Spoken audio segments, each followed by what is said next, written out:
We're here at the home of science journalist Gary Taubes, who's known for challenging the conventional wisdom on what we should and should not eat. Gary got his start in journalism as a staff writer for Discover magazine. He's written 4 books, including the bestsellers Good Calories, Bad Calories, and Why We Get Fat. This past April, in a cover story for the New York Times magazine, Gary took a close look at the science linking sugar to diseases like obesity, heart disease, and diabetes. In the upcoming issue of Mother Jones, Gary and his co-author Cristin Couzens used internal documents to show how the sugar industry defends itself against claims that sugar is unhealthy. Gary's next book will be about sugar, which is today's topic. Now, in the Mother Jones piece, you and Cristin write that evidence linking sugar to chronic diseases has been around since at least the early 60s. But scientists still haven't nailed this down. How much of this delay in research would you attribute to the sugar industry?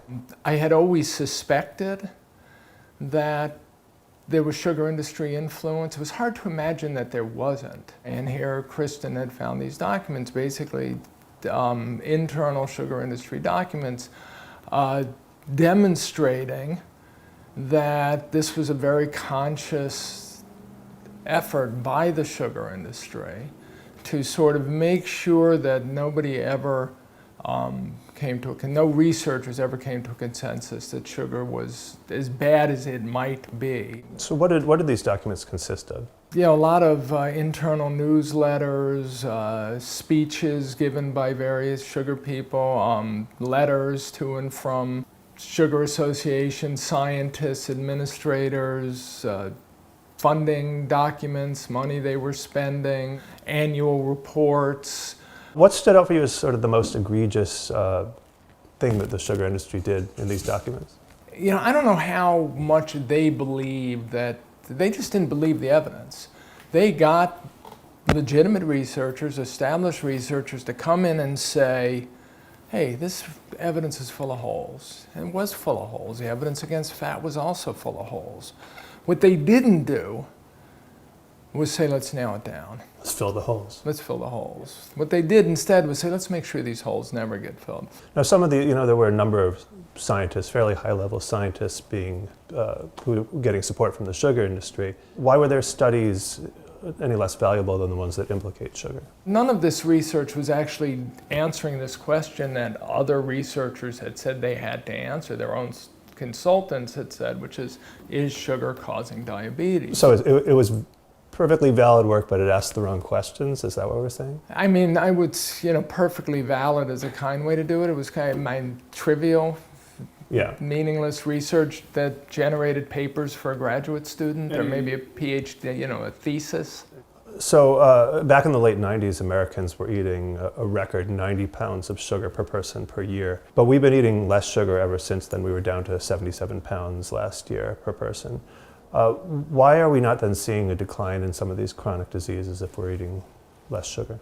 Imagine we were all smoking a pack of cigarettes a day.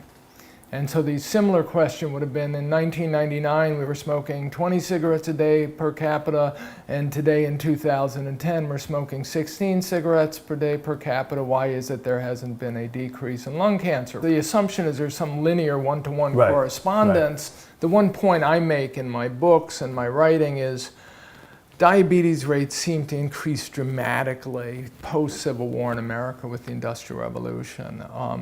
This coincided with the creation of the confectionery industry, the soft drink industry, and a huge increase in sugar consumption. And suddenly, beginning in the late 1970s, with the introduction of high fructose corn syrup and this idea that a healthy diet is a low-fat, high-carb diet, sugar consumption goes up again. And lo and behold, obesity and diabetes rates go up. So Nestle and General Mills announced this month that they would cut back sugar in children's cereals by up to 30% by 2015. Does that give you hope? I mean, it's a start.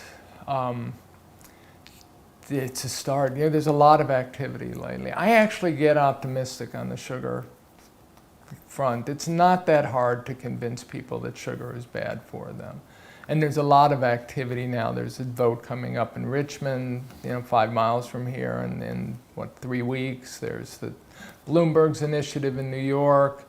I think these companies are going to realize that they can sell more products if they reduce the sugar. How low it'll go and whether it will go low enough will be interesting.